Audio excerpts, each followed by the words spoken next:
Okay, welcome Twitch. Um, Sorry if I apologize for any audio miscues. I'm trying to compete with my family who's in the living room watching Jurassic World: Fallen Kingdom. So they've got the surround sound turned up quite loud. So I was hearing um, a lot of the theater noise. So I was just adjusting my mic level. So I hope I am audible. It looks like I am.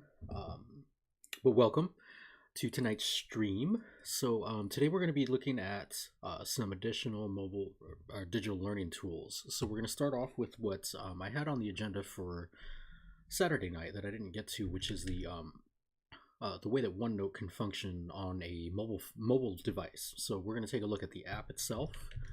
We're also going to look at how it may or may not function within a web browser, which could be key depending on your levels of access. Some people have a phone that can run the app. The app is probably going to take up a lot of space.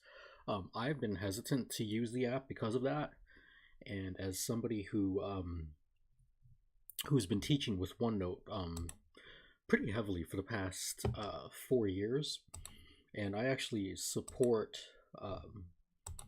I've supported the class notebook add-in in the buildings that I've worked in. So I've been co-teacher in a lot of notebooks.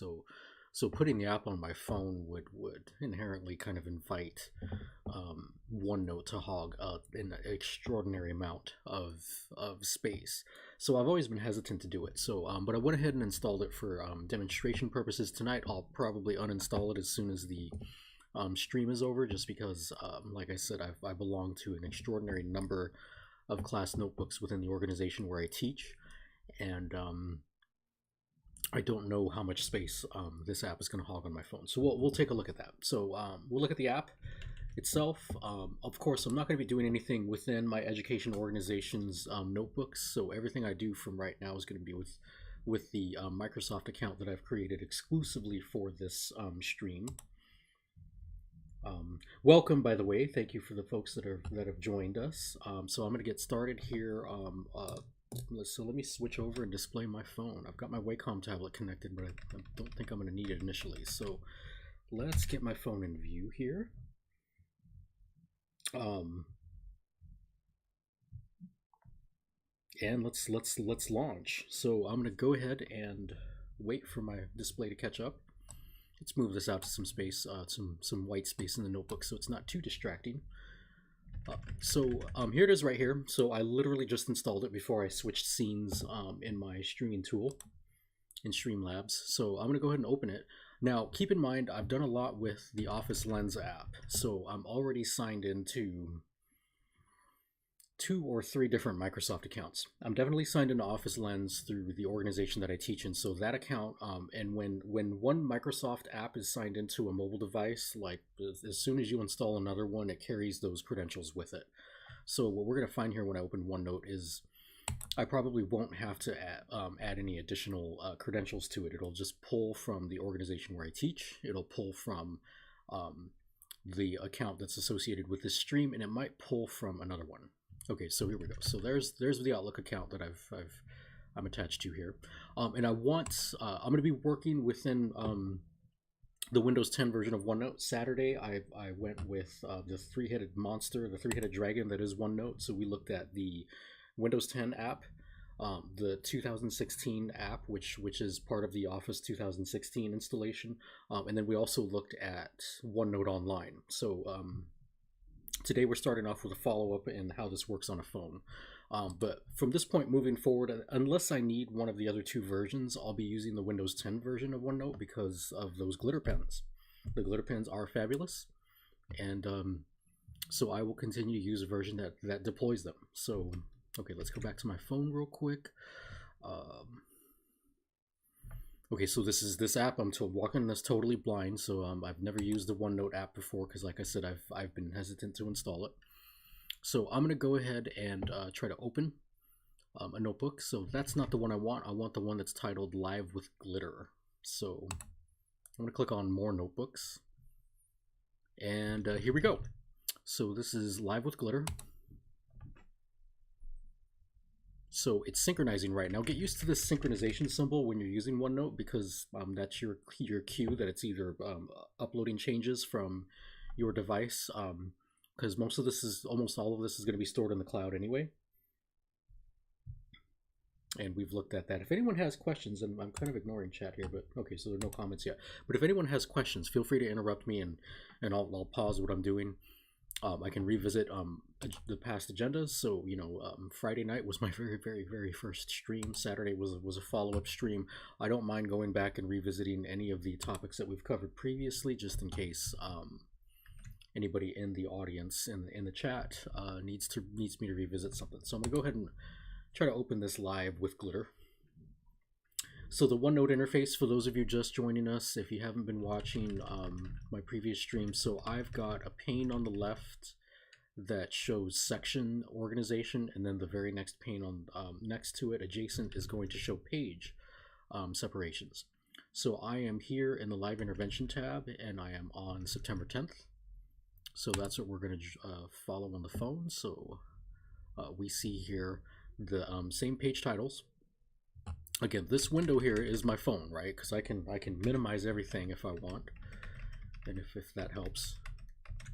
Some people might be thinking, wait a minute, why am I seeing things twice? You're seeing things twice because I had OneNote Windows 10 opened in the background, and then this window was in front, which is the Visor app, which you can use to display an Android phone. So that's a free app with ad support, and then of course you can pay for the pro version to make the ads go away. So just for this stream, I bought the pro version so that we don't have to tolerate ads in my on my phone display. And then we're going to go ahead right into here. So the mobile app, this is it. So what I'm wondering here is, okay, so I'm actually going to, hang on, I lost my Streamlabs window when I minimized everything. If you're good with shortcut keys like I am, sometimes you hit Windows D to minimize everything to the desktop. But then on my second monitor, I was checking the I had lost my Streamlabs window. All right, so first thing I'm going to try is of course the biggest thing is handwriting, right? So if somebody's going to use technology to enhance their learning, whether it's college or high school or some other level of learning, the big thing is like, how do I, when I'm trying to digitize my world as a student, perhaps as a teacher, how do we get handwriting into my interfaces? So, oops, I didn't mean to turn my rotate my phone there. I probably should lock orientation, but we might turn it landscape, because that might be the more optimal orientation to write in. But we can see there's a pen tool right here, so I can probably click that to activate it. I imagine I'm going to get a choice of colors when the pens come up, but before I do that, I'm going to go ahead and click the menu option, and you can see here we have some settings.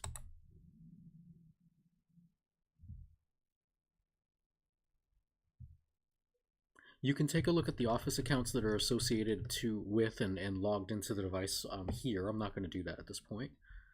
Sync down all files and images. So it says turn this on to download files and pictures on all pages and notebooks. If you turn this off, new files and pictures will not be downloaded until you navigate to each page. Okay, so there's the space saver right there. I'm going to toggle that off because of the concern that I had with the substantial number of notebooks that I belong to in my organization. I'll show you right here that, well, no, never mind, I won't. We're just going to keep going in OneNote. All right. So yeah, this will save space on the phone, certainly. And then of course, when I'm done with the stream, uninstalling it will save space on the phone as well. Most of what I'm doing with OneNote, I have access to a computer when I need it, so I don't need to worry about accessing on the mobile app. But some people might need to. If you don't have a touchscreen, if you don't have a graphics tablet to put your handwriting into your computer, then the app with your touch screen on your phone might be your only choice. So let's go ahead, and I'm going to stop using the mouse to cheat here. I'm going to go ahead and tap the pen. So so it's giving us a tutorial here. So it's asking if we're inking with a stylus. So we're going to use one finger to scroll and pan around the page. Okay, and then if you're inking with your finger, it says use 2 fingers to scroll and pan around the page. Okay, so useful tip. So let's try this out. We do have some options for different pens here. So let's go ahead and open these up. We can adjust the thickness of the line with this slider. We can change colors, so we have a limited number of colors available to us. It looks like this right here is probably just a second pen, so that you can just have 2 favorite pens that you can quickly toggle back and forth between. So I'm just assuming these are just favorite pens, because favorite pens are a thing that I covered in a previous stream with OneNote 2016, and how you can enable favorite pens in the when you customize the quick settings or the quick access toolbar, and then your ribbon as well. We have a highlighter here, but let's see how the pen works. So I'm going to go ahead and like the app had mentioned, I'm going to use 2 fingers to scroll.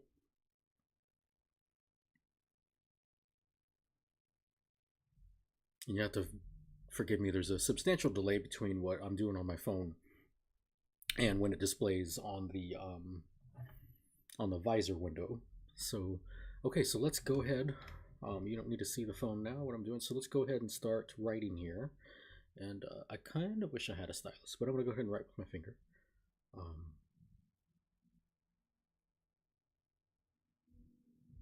Oops, I forgot the E on welcome.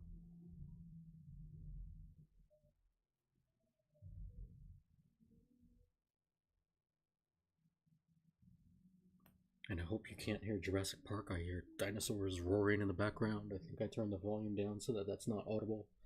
I don't hear it in my headset monitor. So that works well. Okay, so let's scroll back up here. We can use the highlighter. And I'll just scrub over the item that we've covered. So that works reasonably well. Okay, what else is in this toolbar? We have, I'm assuming this is a stroke eraser. So let's see here. So remember, so the eraser has 2 different modes. There's the pixel mode, where it's literally acting like a physical eraser, and you would have to scrub over every portion of this highlight in order to get rid of all of it. But I think the default is that it erases strokes. So I should be able to just swipe over that highlight mark and have the whole thing disappear, even though I didn't scrub every pixel on it. And then the same thing with welcome. So you can kind of see here, if I just kind of slide across, I can erase the entire word with one swipe and not have to worry about individual pixels. This is where you're at an advantage if you're writing in cursive when you put handwriting into OneNote. So if you make a big mistake and need to erase an entire sentence or restructure it, erasing is pretty quick, because oftentimes with cursive you could write an entire word without lifting the pen, which would count as one stroke. So if I just see the stream here, that entire word less the cross on the T was all one stroke. So those were able to we were able to eliminate those. Now remember, there's, just like other software, desktop software, there's an undo button. So if I want those annotations back and the highlight, I can get them back by clicking undo. Okay, here's something cool that you can do. I have students all the time that oftentimes they like to mess around with me, and they're like, "Oh, Mr. Angelus, you know, when I'm trying to do something digitally that can't be done on a whiteboard and then vice versa." They might ask, like sometimes I might be doing a problem in OneNote, and I run out of space. So I'm trying to make, either I run out of space horizontally, so I reach the edge of my page and I really only have like another 3 or 4 letters of a word to spell, or vertically I run out of space as well. Well, one of the things you can do in OneNote is let's go ahead and activate the lasso select tool. We looked at this Saturday night for those of us that were with us. Yes, definitely, Alyssa Poppy. Yeah, me as a teacher, like for the past 4 years, OneNote has been my teaching tool. it has been my teaching practice. So yes, you have all your undergrad notes in it. That is phenomenal. So I've lasso selected, and welcome. Thank you for participating. I appreciate your support. So I'm gonna go ahead and once I've lasso selected it, I can. Oh, that's not what I meant to do. I was hoping to move it, but I did something wrong on the input side. Now keep in mind, I'm new to the app, so the app is new to me. There we go. So I can just pick this up and drag it, and I can just move it. And if I have to pan to move it to where I need it, then there it goes. Right now, this is the point where I've suspected that it might be helpful for me to turn my phone into the landscape orientation. So this works reasonably well for getting handwriting into your notebook. Again, it is inferior to the desktop version. So let's bring the Windows 10 OneNote back up here, and let's put my visor window alongside of it. So you can see here the changes that I made were already synchronized to the app, to the desktop app. So this doesn't often happen as quickly as I would like it to. So a lot of times when I'm trying to show off how well the synchronization works in OneNote, it often does not happen as quick as I thought, so as I wanted to. But that actually was pretty quick because I moved it, turned my phone landscape, and then I switched over to the Windows 10 version, and there it was right there, the changes. All right, so that's the mobile app. Let's get to pick up the Wacom tablet here. I love the glitter pen, so we're going to just kind of check things off here. So we've looked at that, not in great detail because, like I said, most of what I'm going to do here in stream is going to be with the full desktop application with a Wacom tablet. So so I'm going to go ahead and move on to the next item, which is like, what does this look like in a web browser? Now, I've had a lot of students access my class notebooks through their phone, and because of limitations on space they have, they've just launched the mobile browser. So let's go back to Visor, and just to show that I'm not cheating, I'm going to go ahead and uninstall the app right now, just so it's unambiguously clear that everything I'm about to do, I don't know, perhaps for the next 10 to 15 minutes, will be out of the web browsers, the web browser on the phone. All right, so let's start off with Chrome. I've got an Android phone, so it makes sense to have Chrome. And we're going to just go to onenote.com.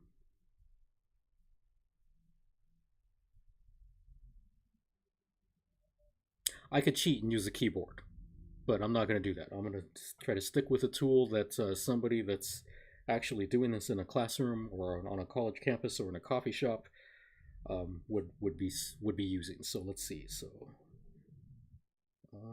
yes, incorrect word recognition. Okay, so I'm gonna have to type this. That's foreign to me because I'm so used to Gboard just doing what I need it to do.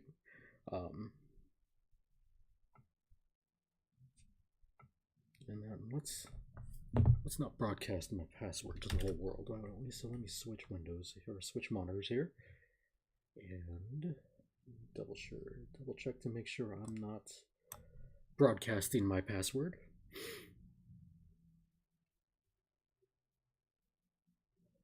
By the way, the shortcut key to just throw a window from one monitor to the next is you hold the Windows key with your thumb, you hold Shift with another finger, and then you use the left and right arrow keys to toggle. It just takes the active window and just throws it to the next monitor. So if you have 2 monitors, 3 monitors, 4 monitors, 5 monitors, it doesn't matter. Every time you toggle an arrow key, it goes throws the window to the next corresponding monitor in that direction. So we're going to go live with Glitter.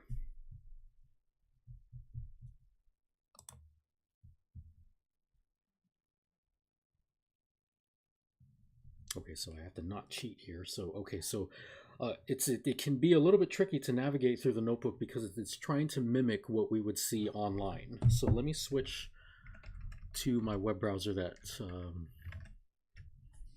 okay, oh, I forgot to sign in here. Oh no, I'm signed in. So okay, let's just go to OneNote.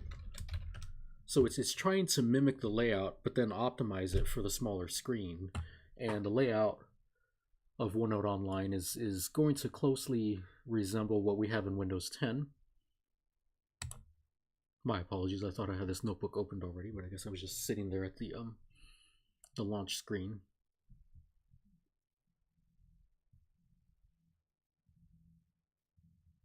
I probably, no, I think I did this already. On Saturday, I launched, so I took this handwriting. Now, keep in mind, this was done with my left hand in cursive. That's something I've been trying to learn how to do for a specific reason. I'll mention it later.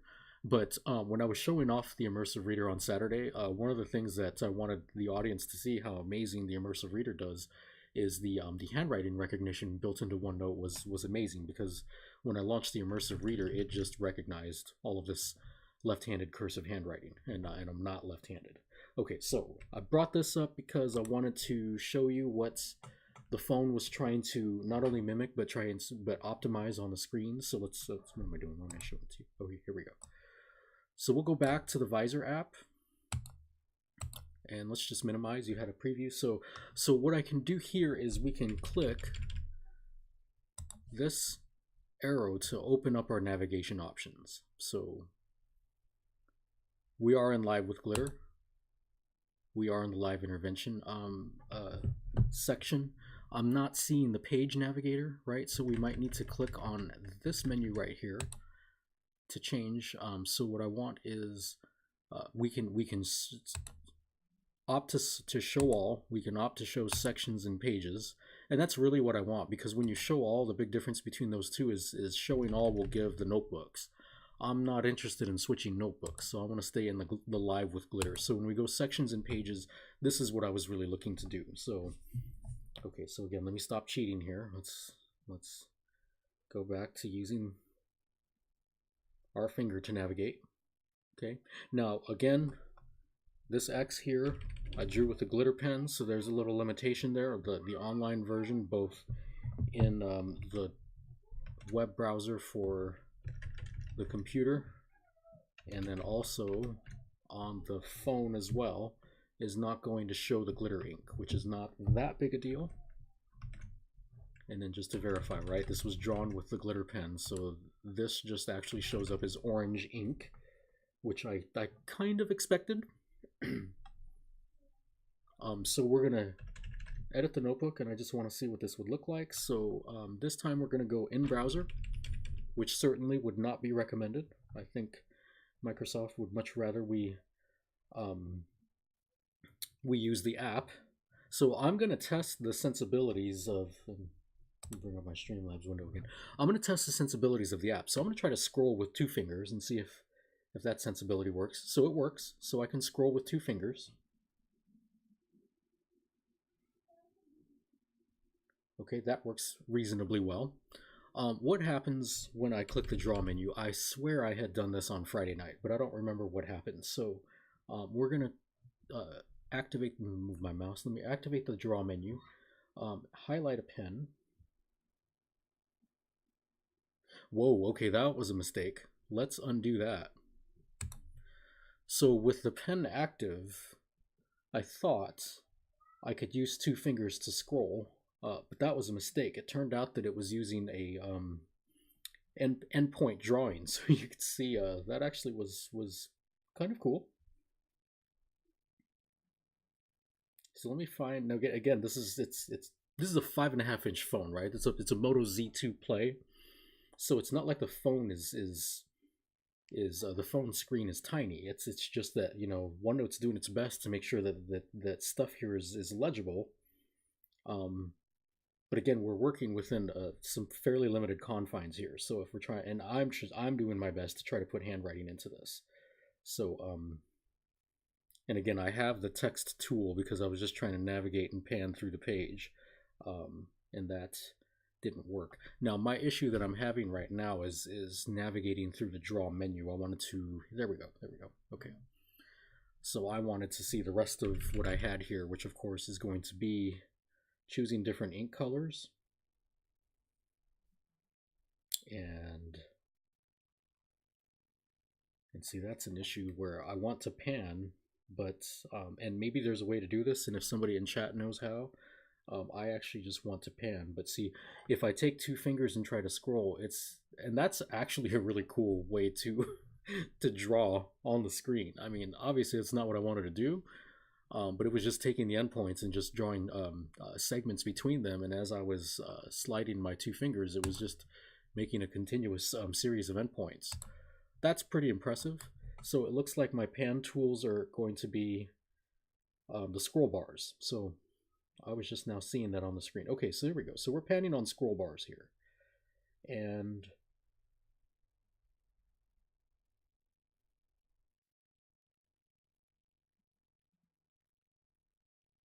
sorry, I went silent there.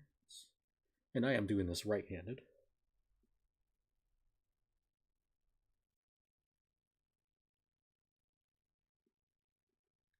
Okay, so there it is, the mobile web browser. It is, I'll tell you what, this is leaps and bounds further along than it was 2 years ago, 1 year ago, perhaps even this past spring. But like I said, I've been using the class notebook extension for quite some time, and almost exclusively for the past 2.5, 3 school years. And I have had students that have accessed their notebooks through the mobile web browser just as we had. Now almost like I demand my students have Office Lens on their phone. Like if you're going to be using your phone in class, like you have to have Office Lens on your phone. Otherwise, you don't have my permission to use it for any kind of instruction. So my students, after a time of acclimation with me, they eventually learned that to completely digitize, and again, analog can meet digital. So I run an all tech classroom. Students can do work by hand, but then I do ask that they scan it and then turn it in via our class notebook so that I can score it on screen and give them digital feedback. And it's great because then that way I'm not altering their actual physical turn-in. And if I want to give them a chance to reflect and do some self-corrections, and they can do that in the absence of my handwritten remarks, because my handwritten remarks are all here digitally in OneNote. So it's a great tool. I love, and there's the synchronization that happens right there. So it's a great tool to, and we have all kinds of levels of access with the Windows 10 app, the 2016 app, if you have the full install of Office 2016, and then of course we just looked at 2 different versions on mobile. So let's check these items off the list. Go back to the glitter pen.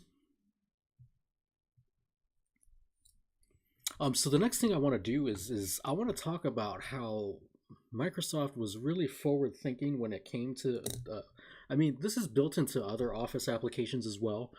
It probably is the most natural fit in OneNote, and I use some of these things more frequently in OneNote than anything else anyway. And so I'm almost at a point where like I've fallen behind the game in a lot of in 2 of these tools that I'm going to show us. So we're going to jump into Geogebra next, and we're also going to jump into Desmos. And I'd been using Geogebra for quite a bit, I don't know, starting maybe 8, 9 years ago. And at the time I was teaching Algebra 1 and Geometry, and so it was a great way for me to just show students that, look, you gotta model, use software to model these concepts, because, visually we can draw things on a whiteboard and we can graph things on paper, but ultimately we can't manipulate our graphs the way that we can with software. So it is great, and everyone needs to know how to manually draw like the slope of a line or a linear equation, but to be able to explore properties or solve systems or change properties of systems of equations by directly manipulating graphs is the next step. It's the future of mathematics, and we have all these tools at our disposal. So we're going to start off with Geogebra, if I'm saying that right. So let me just make a new page here, and let's demote it to a subpage. So, and I follow Geogebra on Twitter. Well, I'm going to tell you right now, I am not an expert in this. I am not. The folks that tweet out at Geogebra and the folks that the educators that attend their conferences are light years ahead of me as far as what they can do with this app, and because it's I believe it's open source. Somebody correct me if I'm wrong, but I think it's open source. So anybody with programming experience, if there's an extension or a feature that you wish that it had, but you have the expertise to write it in yourself, people have done that. People continue to do that in collaborative settings all across the world. So I am not a GeoGebra expert, okay, by any means. What I will talk about though is some things that it will probably do better than just the simple math converter that's built into OneNote. But let's start with that. So, because we can't not mention this. This is in and of itself phenomenal. So I'm gonna go ahead and just let's start off with just a simple linear equation. So I'm just going to go y equals 1/2 x, and this is my left-handed handwriting, so I hope that's the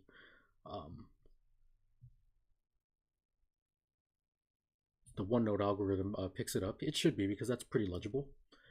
So in the view menu, I'm from the draw menu, we're going to activate the lasso select. I'm going to highlight my handwriting, and we're going to click the math converter tool. And what's going to happen here, and my handwriting was not so good because it mistook the 2 for a Q. So let's erase that and rewrite it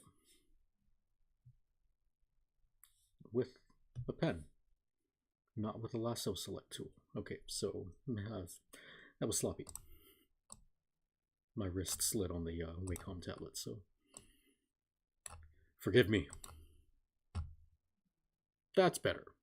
So I like the handwriting there, so I'm not going to click ink to math. Oh, perhaps I could have fixed it from here. Okay, so I'm going to graph in 2D. So these are some things that we can go to key features of the graph, show me the y-intercept. It'll drop a point there for us. You can also drop points anywhere else you want along the line before we paste this into the notebook page.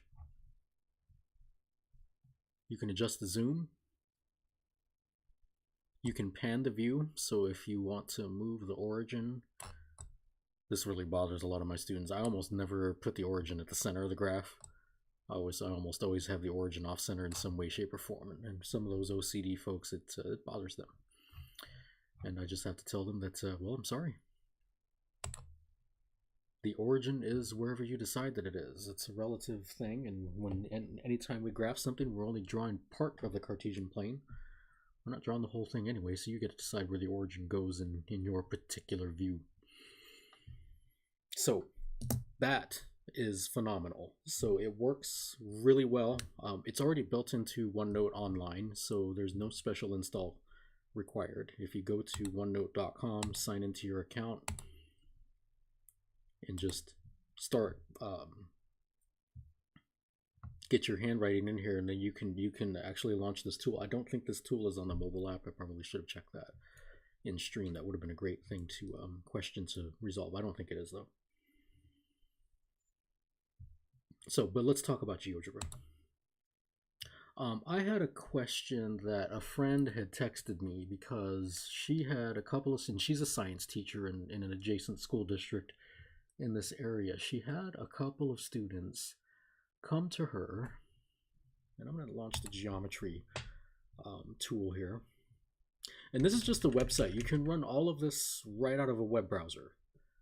That's what I love about GeoGebra. You can install their apps if you wish. So they have apps that you can install here. They have, so the downloads, I'm sorry. So you can install apps onto your computer or your mobile devices. You can launch things directly out of the web browser. They have their classic apps, which have been archived in this category. But I went ahead and launched the new geometry. I don't use this a whole lot anymore, at least not as often as I would like to. But the question that my teacher friend had texted me, and she asked, like, so I probably should look it up, because she talked about something like there was a series of regular hexagons, and I think this had something to do with the new British pound. In fact, it's bothering me so much that I think I do need to look up the question to see if I still have it. So forgive me while I look it up. She was asking about getting 6 regular congruent hexagons into a particular box, and she was asking me about the minimum size of the box.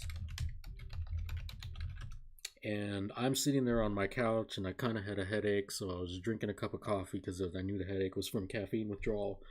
So I'm drinking a cup of coffee, and my girls are doing their homework, and so I just went ahead and, to answer her questions, I just went ahead and started doing some models, creating some models on my phone, because I do have Geogebra on my phone as well.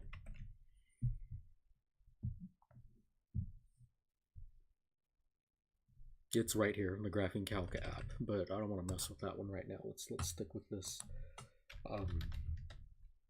web version. So let me see. I'm going to try to find her question. I may have deleted the text thread because it was all the way back, like I think in April or May.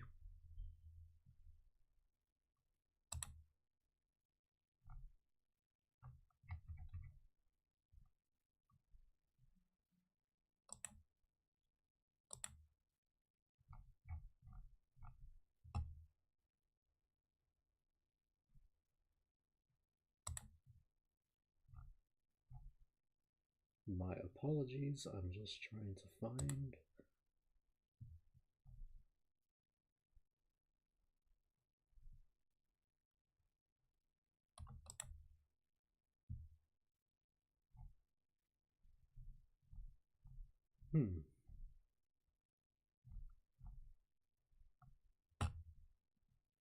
Yeah, I think I definitely deleted the thread by now.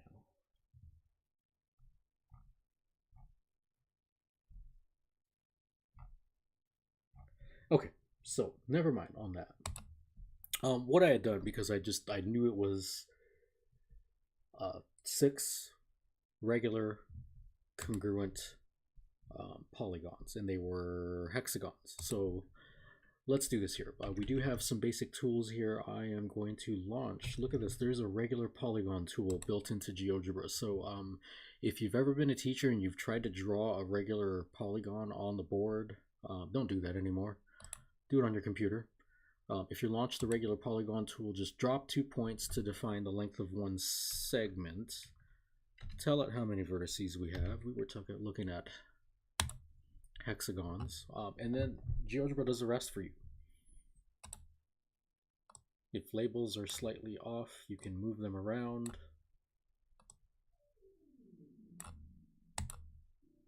I forgot how I did it. Can I copy and paste? Yeah.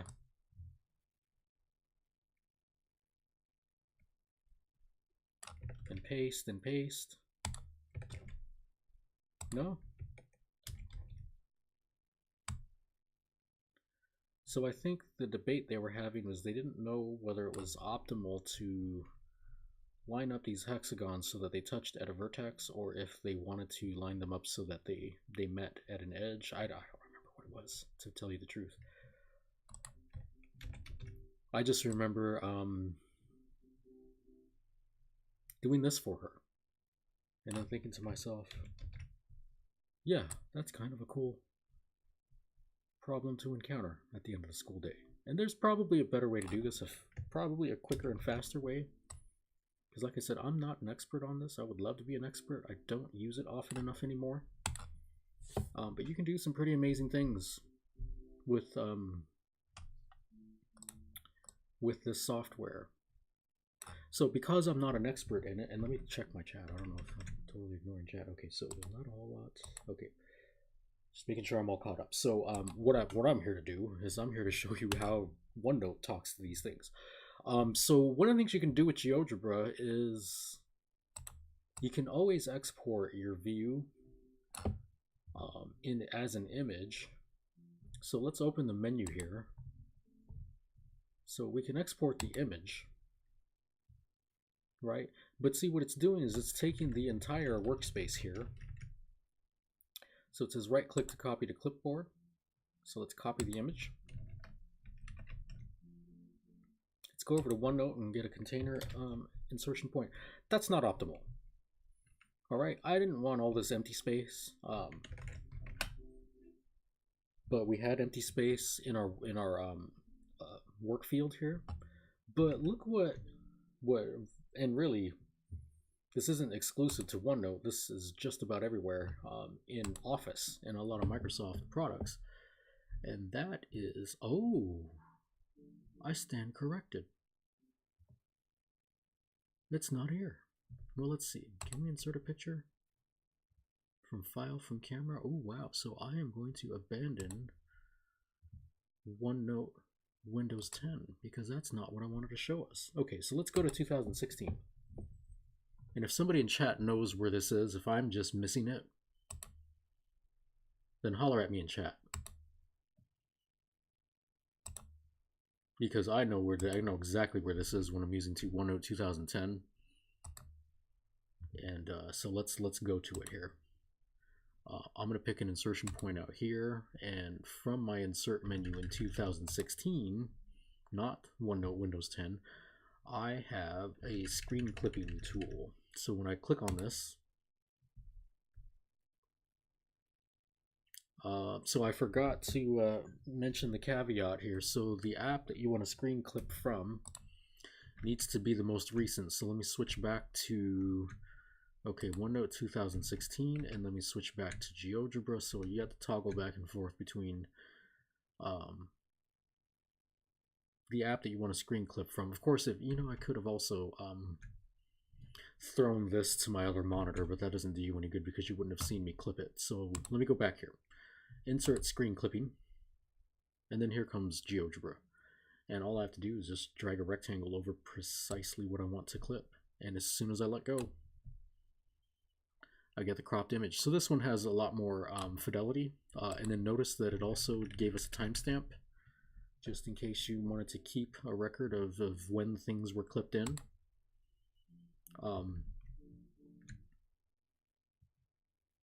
Let's select all here. Delete and clear. What if you just we're talking polygons? So let's create a triangle here.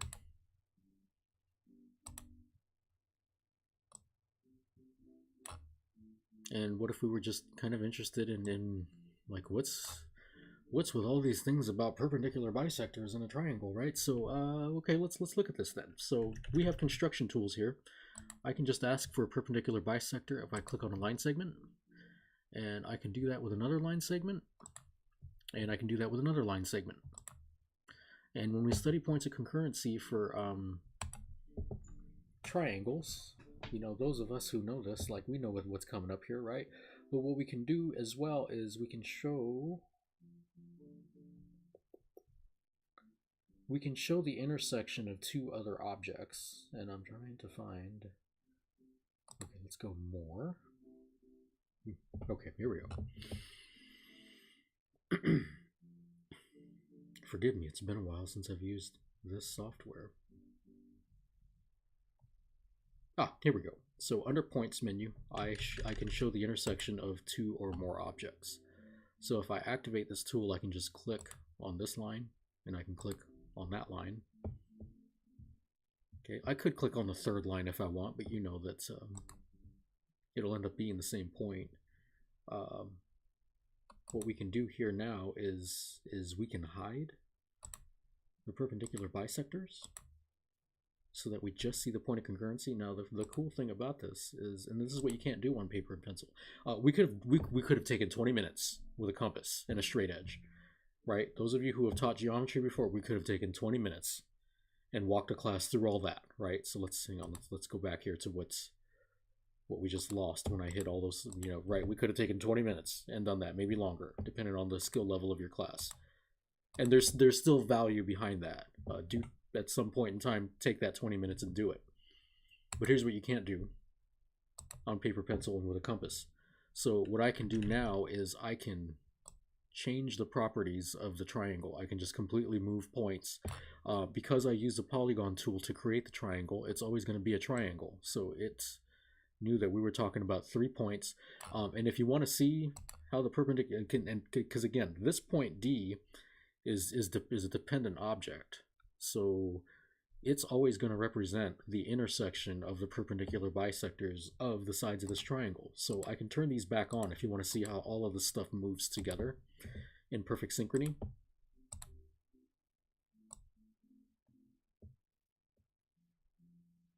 And you can't do that on paper and pencil. You just can't. So then you can start asking your students, you know, some properties about like, okay, so what's special about when D is in the interior of the triangle, and what about when it's not? So you can have them answer some questions around that. What happens when D is on a segment of the triangle or a side, right? And then of course, those of you who just, here's the spoiler, the big spoiler, if you've done this before, right? And it's still cool every time we reveal it. I don't care what people say. I still think it's cool, is what happens when we launch our circle tool.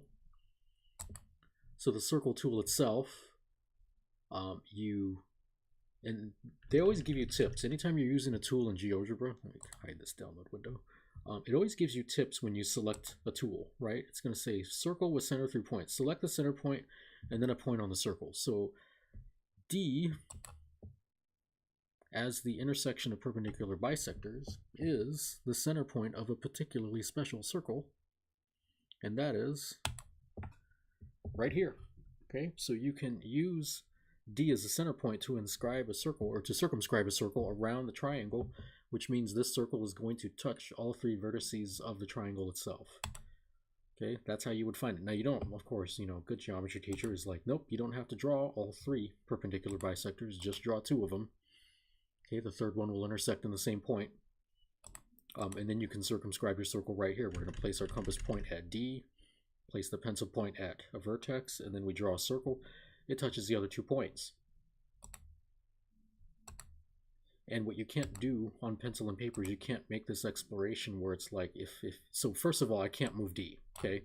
I can try to click and drag D, it ain't gonna happen.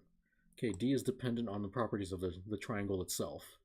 But what I can do is I can change, move and drag any of the three vertices of the triangle to change the properties here. So then students can ask themselves, what happens if you take the angle at A and make it more and more and more obtuse? What is happening to the circle?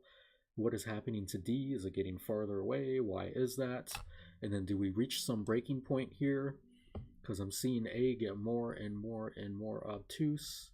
Okay, ask them what's going to happen when eventually A, B, and C are collinear. And will we even have a circle anymore? So these are questions that students can explore just by manipulating the graph. And this, like I said, this is really, really basic. So you can do some fairly advanced mathematics. Like, I'm not focusing on the advanced mathematics for this stream. I leave it up to the community to take us there, if and when they wish. If you do want to join and participate in things offline, you can type exclamation Discord to join my Discord server. And from there you can ask questions, or you can offer help yourself from the Discord server. If people want to ask questions, you can post pictures of textbook problems right there in the Discord, and I'll clip them right here into OneNote and do my best to answer them in stream. But that is Geogebra. So it's a powerful tool. I'm not going to go over any more of it. Excuse me. So there's then there's Desmos. So let me go back to the agenda here. So let's see. We've done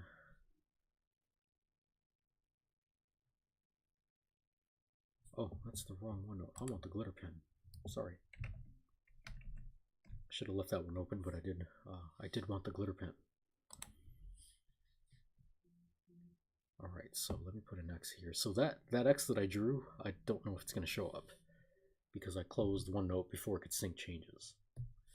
So let me put this X here, knowing that an X is likely to appear there the moment that I reopen this. And this is OneNote 2016. Also, community chat. I was on Facebook, just kind of, you know, posting live now notifications. I did get some comments and some questions from some people that I used to teach with, and they might have some questions as teachers. So I might do a teacher-centric stream, perhaps as early as this week. I do intend to stream Mondays, Wednesdays, and Fridays, and then again on Saturdays. So I don't know how soon that would come. It'll depend on whether or not my teacher friends' needs are urgent or not. But there we do have the pink X here in my Live with Glitter, so now I can erase it and replace it with glitter pen.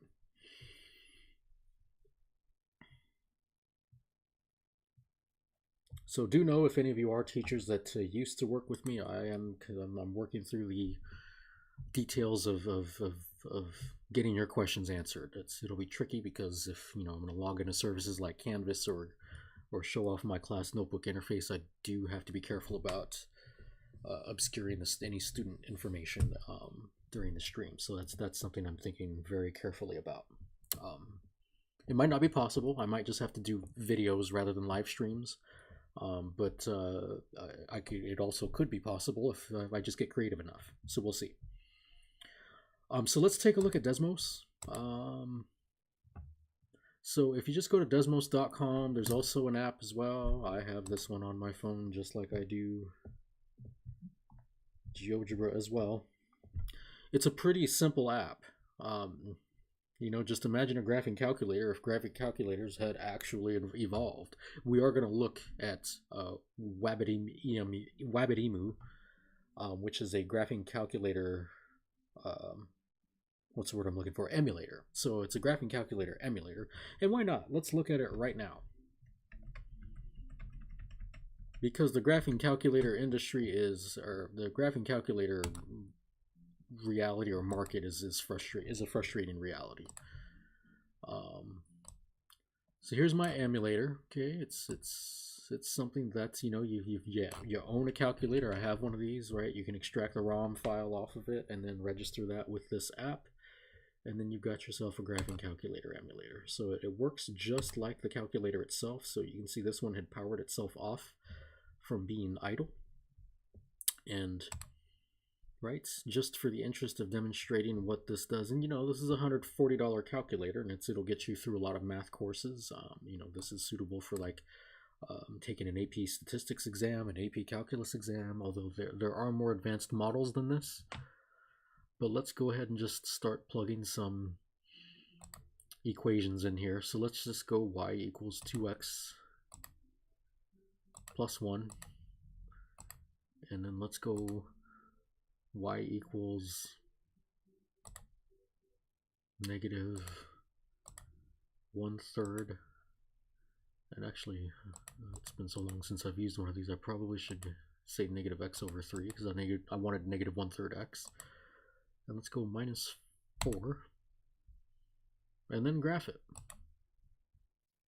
And this is what graphing calculators have done for us for a long time. So we get this really crude, terrible resolution pixelated display, and that's what we're asking students to learn mathematics on. So let's take the same two linear equations and put them into Desmos. So we're going to go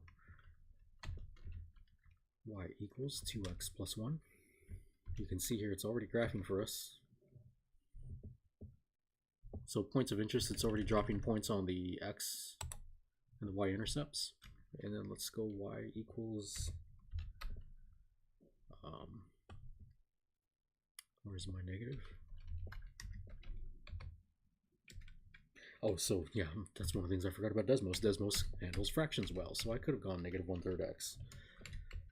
Not that there's anything wrong with what I just typed, but I just like the fact that it goes fractions, and I can arrow left to put the x there to indicate that it's in the numerator.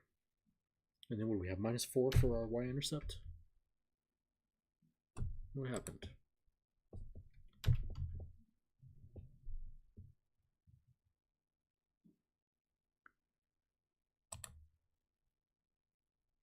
And that's what we have. It's pretty simple. There's probably more to it. I mean, I'm on the mobile app here. This is actually my phone that I'm displaying, so I probably can do more here, like, show the... Well, first of all, we can hide and reveal. Then I thought we had color options. Oh, we can make tables in this. Okay, well, maybe we'll get the tables.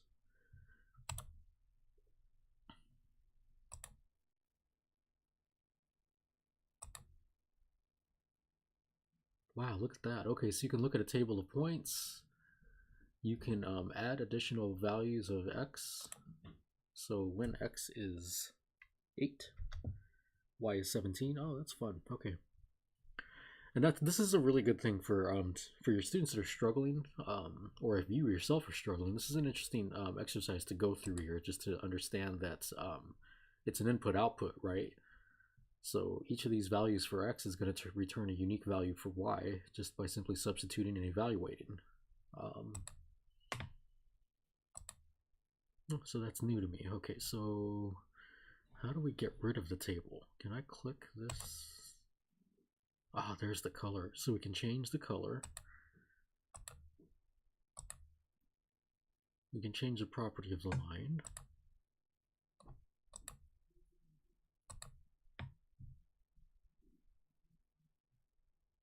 And I wondered if we can just reveal the intersection point. And we probably can. But I'm hitting a wall here because I've been up since 4:30 in the mornings. Okay, so let's keep going. But I'm going to go on the computer instead. So let's switch to the web browser. So again, you can go to desmos.com to get a similar product. And you can go with just a 4-function or a scientific calculator. I'm not really sure why you would do this. Like, I mean, you can seriously get a 4-function calculator out of a Happy Meal or a Cracker Jack box. So let's go ahead and start graphing. Again, they have classroom activities. Again, I'm behind the times when it comes to this kind of stuff. So I do some fairly basic things with both this and Geogebra. But let's go ahead and put a quadratic in here, because why not?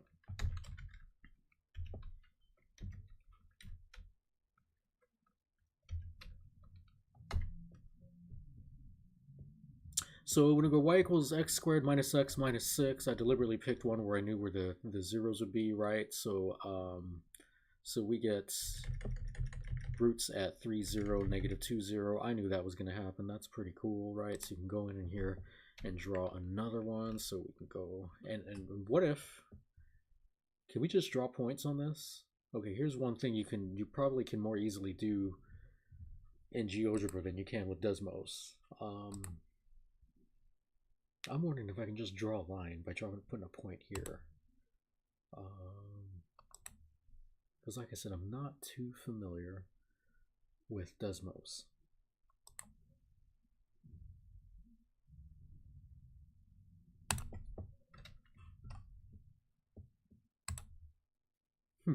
Okay, well, I'll explore with that later.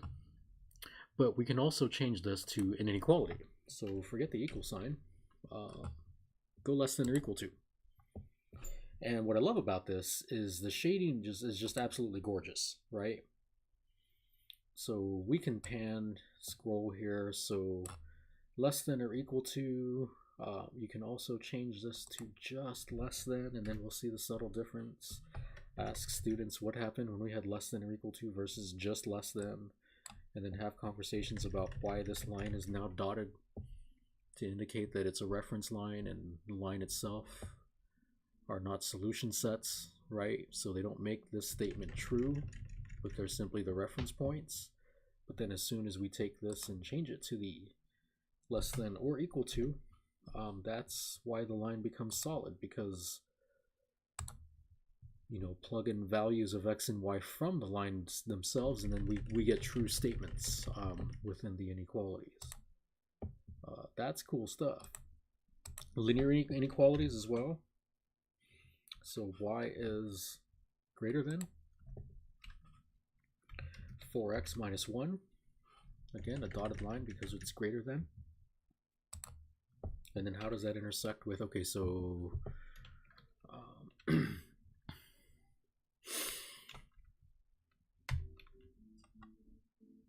let's go less than or equal to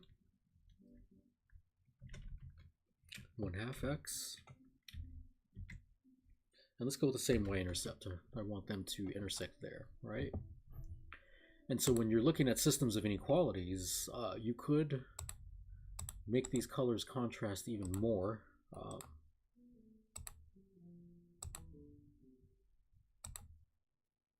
You get a more, wow, I really thought Desmos had more color options than this. Maybe it's they add more as you add more equations.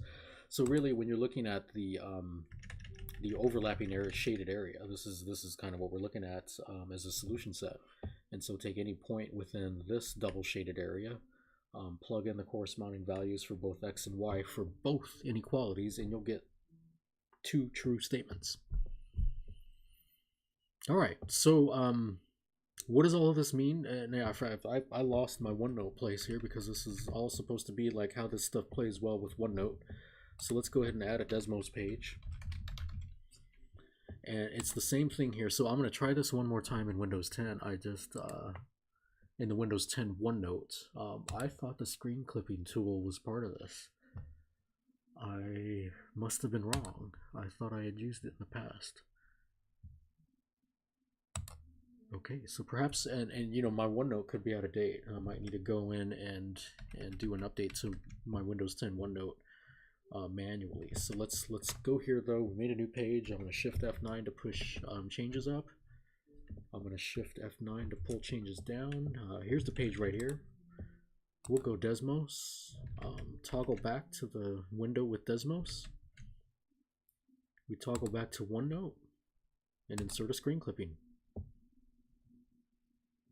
Now for this, I'm probably going to capture a rather large area because I want not only the graph, but I want the inequalities as well. And that's too much. So you know what? I can always do two different clips. So I can screen clip in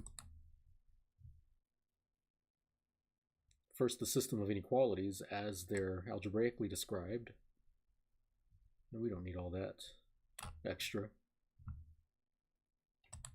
And then let's clip in the graph. You don't have to capture the whole graph, right? You just capture the parts that are interesting. The parts that are interesting to me is where the lines intersect. Of course, we want to see the lines that are drawn, so dotted line versus solid line. We also want to see the overlapping regions, so I'll probably pick...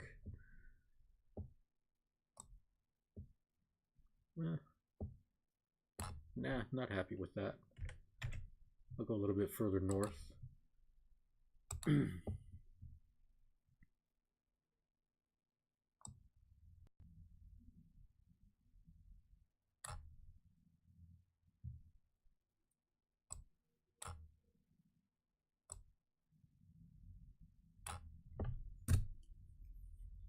And then you can have a little reflection here. So this is, again, you know, stuff that you can't do with paper and pencil. So, I mean, I guess you could do this, what I'm about to do with paper and pencil.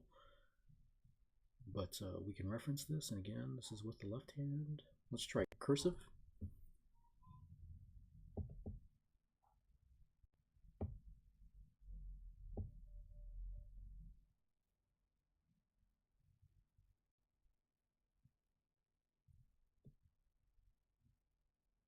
The double shaded region represents the solution set.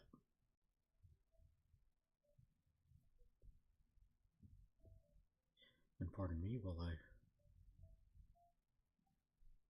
try to get more fluent with writing left-handed on this tablet.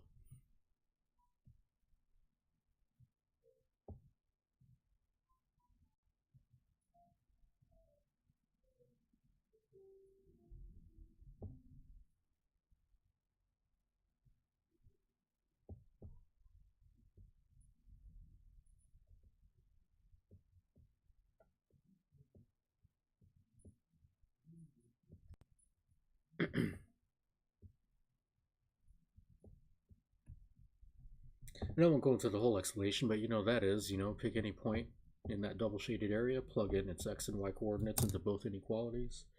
The statements will be true, both of them.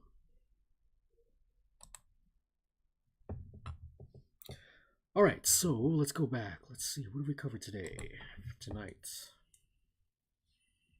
Oh, I want my glitter pen. Give me the glitter pen. We're gonna go back here and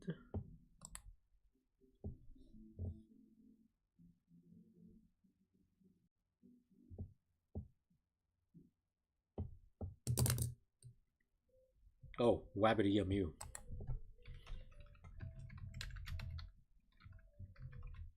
Or is it emu? Wabbit emu? I don't know. I'm just not a fan of it.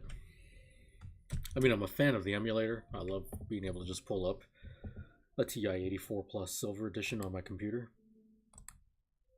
But I'm just not a fan of Like, see, I mean, that is pretty cool that it's true to the calculator itself, that it turns itself off when it times out.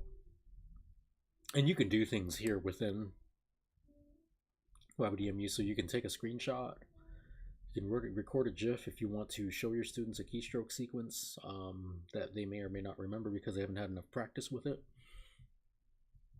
You can record an AVI. That's interesting. That must be a new feature because, but then again, I don't use this a whole lot anymore, so I don't know what's new and what's not. Connect virtual link cable. Okay, so these calculators used to link up to one another with a physical cable. Apparently you can do that virtually now. I've never tried that, so if anyone can make comments on it, that would be possibly useful to us. But like I said, all of this gets trumped by the very fact that with OneNote you can just put a screen clipping in, and then once everything goes dark, you can either just capture the screen, you can capture the whole calculator if you want. The GIF part is kind of interesting. I wonder about this, so let's clear out. So let's try this and see what happens. So first you're going to name your GIF.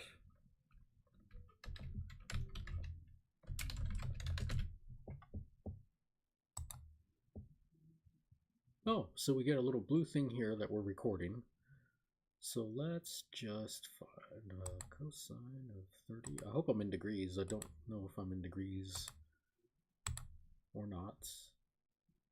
And then I think we can just end it.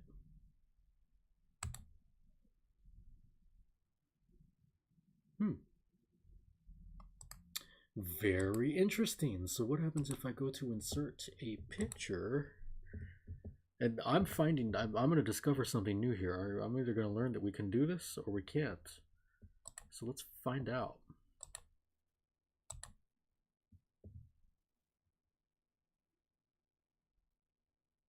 I'm not going to lie, this is kind of disappointing. I was hoping that the whole calculator would be captured in the GIF, not just the calculator screen.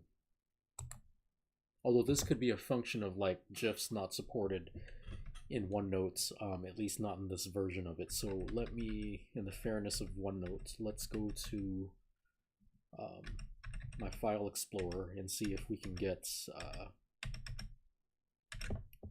a look at the GIF itself.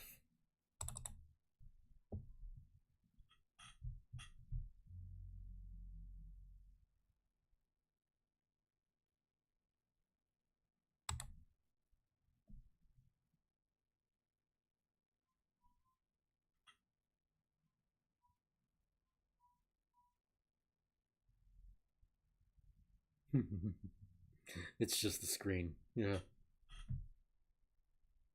I thought maybe it would show the keystroke sequences. I mean, I get that that's possibly not what it was for. And when you go back to WebDMU, perhaps that's what the AVI is for. But you know what? I'm not really that interested in finding out right now because, like I said, graphing calculators have frustrated me for the better part of a generation. When I graduated high school in 1996, up until when I started discovering tools like Geogebra in the classroom and realizing that these things haven't evolved a whole lot over the years, it's been just a frustrating love-hate relationship with them. So let's go ahead and close that and close this. Let's consider ourselves done with the agenda. I appreciate everyone who was here. Like I said, I am new to this, so this is kind of a new journey for me. I don't expect a very big audience initially, but I appreciate you being here nonetheless. So thank you very much. I think what I'll do right now is I do want to try to stream for an hour and a half for this session, so I think I'm going to close OneNote. We're going to close OneNote 2010. We're going to close OneNote 2016. Let's close Desmos.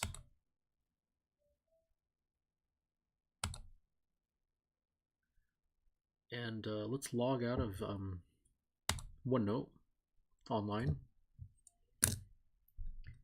And I'm gonna hop into some Tetris Friends. So let's. I've got a Tetris bug here that I need to scratch. So let's go in here and I'm gonna update my information here. Let's go back to the game info. And we're gonna go to TetrisFriends.com. I don't game on PCs because I'm not interested in carpal tunnel. I'm just not trying to have it. So let's do, and we're just gonna do Tetris Friends.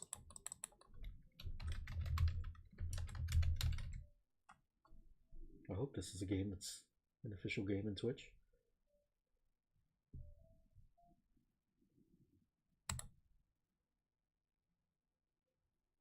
Back in the days of the 3DS, I used to play a ton of Tetris, and I think every night before bed I would just hop online and play about 10 matches online.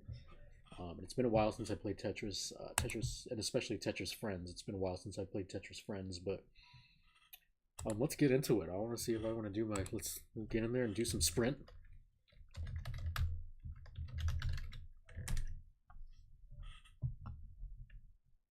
Just as a way to wind down. It's teaching all day and then coming here and doing more OneNote. It's been a lot of OneNote for me, so I'm gonna let's kind of wind down here with some Tetris Friends and see if I'm any good or if I need to get good. That is if I can go to TetrisFriends.com. It looks like this. Here, let's try this again. Oh, look at that! Too impatient. Close the web browser before I can open the page.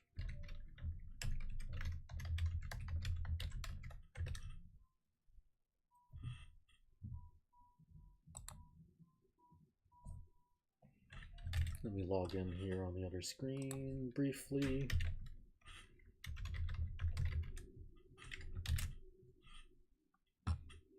All right, let me bring up my Streamlabs. Okay, so we are going to do some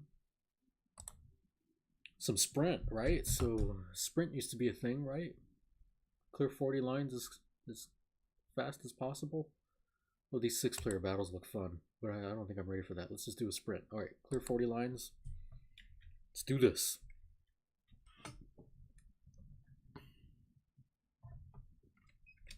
I don't even know which shift space. I hope I don't suck. I'll try not to. Okay, let's see here. Okay, this is, hang on, that's too loud. And obviously I need to start over because I was hitting the wrong keys. Okay, so space is a hard drop. Okay, let's try this again.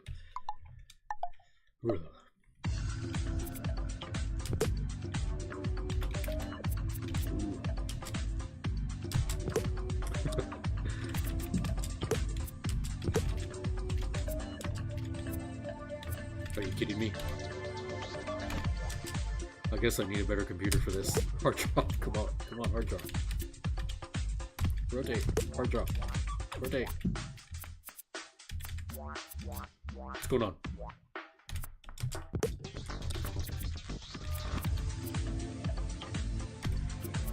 Oh goodness. I just got some latency issues here, so I don't have a very powerful computer here. This is just a $700 laptop. It's Core i5, and obviously it's struggling with this. Come on, hard drop. Come on. Oh. Okay, I'm gonna have to figure out how to reduce this latency. This is gonna drive me nuts. Come on. Hard drop.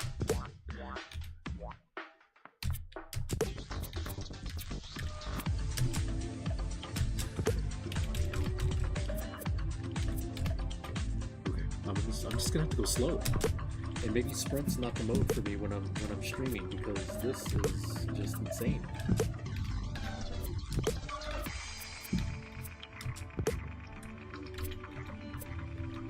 Come on. Tetris. I don't know if I can do this anymore. I'm gonna go nuts. Okay, Gotta get good. So I think I will go ahead and end it then. Let's see, should we host somebody?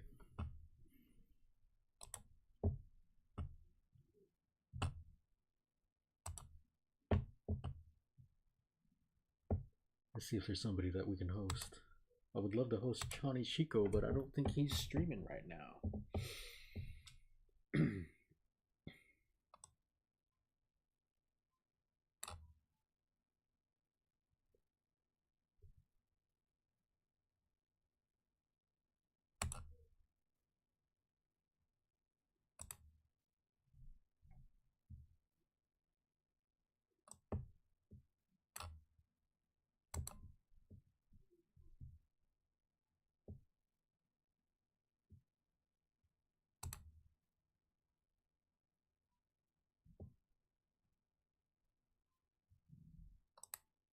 Oh, I don't know what I'm doing. So I'm gonna have to look up his tutorial and figure out how to host, because I don't want to turn on auto host. I just wanted to host somebody that I follow. But anyway, thank you for joining me. I know it's a small chat room. I know that it's not the most exciting content ever. But again, it's kind of what I'm looking to do. I want to be Twitch's first live online tutor. You know, so think Khan Academy. You go to Khan Academy to take the course. You come here when you get stuck. So thank you for joining me. This is just my third stream, so hopefully I'll build up to a place where the audience has questions, and we can start taking questions in the stream. So thank you for joining. I appreciate your time, and I appreciate your attention and support. Good night.